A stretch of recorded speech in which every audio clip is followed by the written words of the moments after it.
Monday, June 4, 2018 at 7:31 a.m. Central Standard Time. The Valero Refinery in Three Rivers,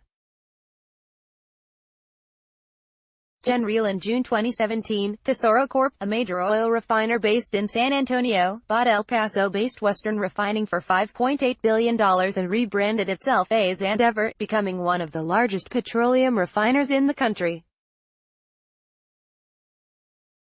Andeavor is now one of the top political spenders in the oil and gas industry, giving more than $2.6 million in the 2018 federal election cycle so far, almost all of it to Republican political causes, according to the Center for Responsive Politics.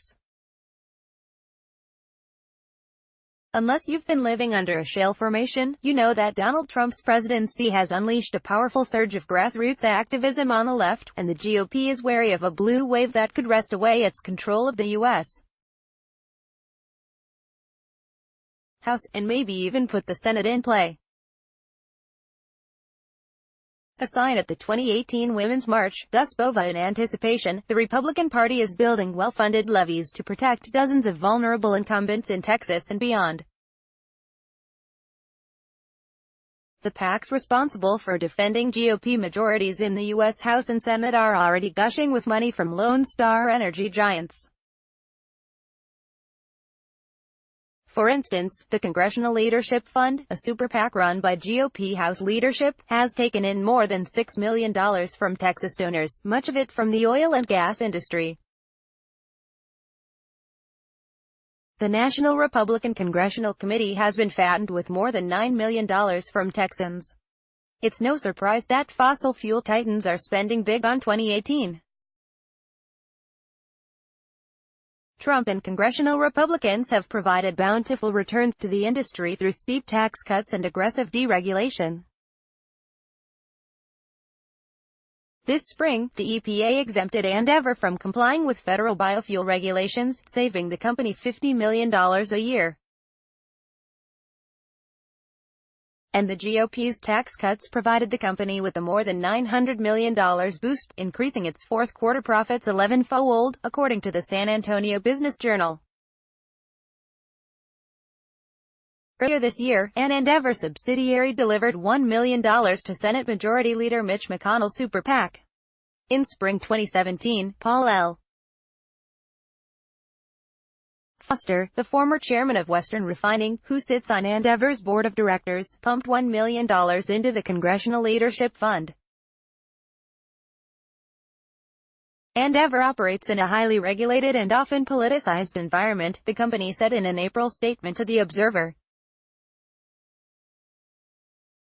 We believe it is our responsibility as an industry leader to advocate for sound energy policies and actively engage in the political process to ensure we continue to operate in a healthy business environment. 11 months after Tesoro became Andeavor, Marathon Petroleum bought the conglomerate for $23 billion, making it the largest refiner in the country. The PACs responsible for defending Republican majorities in the U.S. House and Senate are already gushing with money from Lone Star energy giants. In February, San Antonio's Valero Energy, another mega refiner, reported a nearly $2 billion windfall from the tax cuts and pumped $2.5 billion into a stock buyback program. In early March, Valero cut a check to the Congressional Leadership Fund for $1.25 million.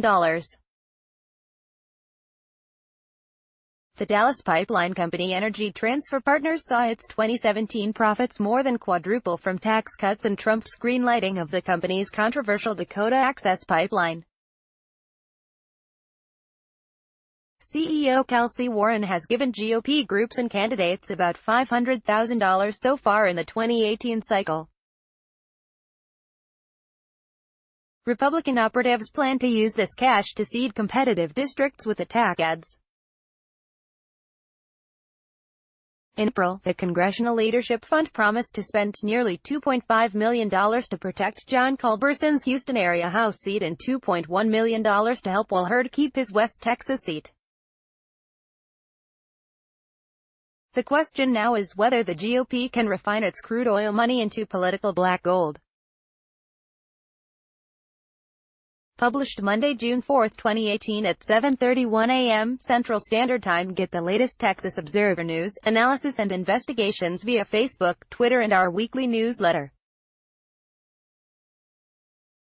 Enter your email. Read more. Campaign finance. Donald Trump, EPA, GOP, oil, Texas legislature, Valero.